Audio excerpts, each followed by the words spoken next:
السلام علیکم۔ دعا مانگنا کبھی نہ چھوڑنا اور یقین رکھو وہ تمہاری دعاؤں کی لاج رکھ کر ان کا معجزہ ضرور کرے گا۔ بس سچے دل کی لگن سے مانگنا اور یقین کی ڈور کو ٹوٹنے نہ دینا، تو میرا رب کبھی تمہارا ساتھ چھوٹنے نہیں دے گا۔ بے شک اللہ صبر کرنے والوں کے ساتھ ہے۔ اگر آپ صبر کیے ہوئے ہو تو دیکھو اللہ پاک خود قرآن پاک میں کہہ رہے ہیں، میں صبر کرنے والوں کے ساتھ ہوں۔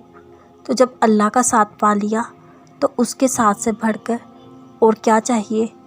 اس لیے اپنی دعاؤں کے کون ہونے تک کا تھوڑا صبر کرو، اللہ تمہارے ساتھ ہے۔ اور جو آنسو تم نے بہائے وہ اللہ نے رائیگاں نہیں جانے دیے، بلکہ موتی بن کر اس کے پاس سمٹ چکے ہیں۔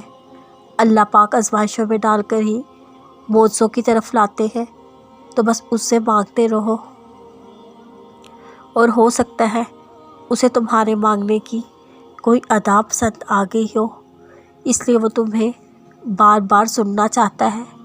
اور یہ بھی تو ہو سکتا ہے جو تم مانگ رہے ہو اللہ سے، تو اس کی قبولیت تمہاری ایک اور دعا کی منتظر ہو۔ ارے نہیں، ایسا نہیں ہے۔ اللہ پاک آپ سے بہت پیار کرتے ہیں، تبھی تو آپ کو آزمائش کے لیے چنا گیا ہے، کیونکہ اللہ پاک اپنے محبوب بندے کو ہی آزماتے ہیں۔ اس کے بندے کا صبر کا پیمانہ لبریز ہو جائے گا یا صابر بن کر وہ یقین کا دامن نہیں چھوڑے گا۔ تو پھر میری آزمائش ختم کیوں نہیں ہوئی؟ میں ہی کیوں اس امتحان کے لیے مجھ پر اتنا تکلیف کا پہاڑ کیوں ٹوٹ رہا ہے؟ کیا اللہ پاک مجھ سے پیار نہیں کرتے؟ میرا رب خوب جانتا ہے جو تمہارے دلوں میں ہے۔ تیرا رب تجھے بھولنے والا نہیں۔ کیا وہی نہ جانے گا جس نے تمہیں پیدا کیا؟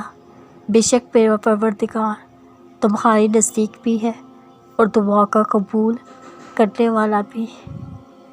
اسے پتہ ہے نا میں اس کے کن فیکون کے جلوے دیکھنے کے لیے بےتاب ہوں۔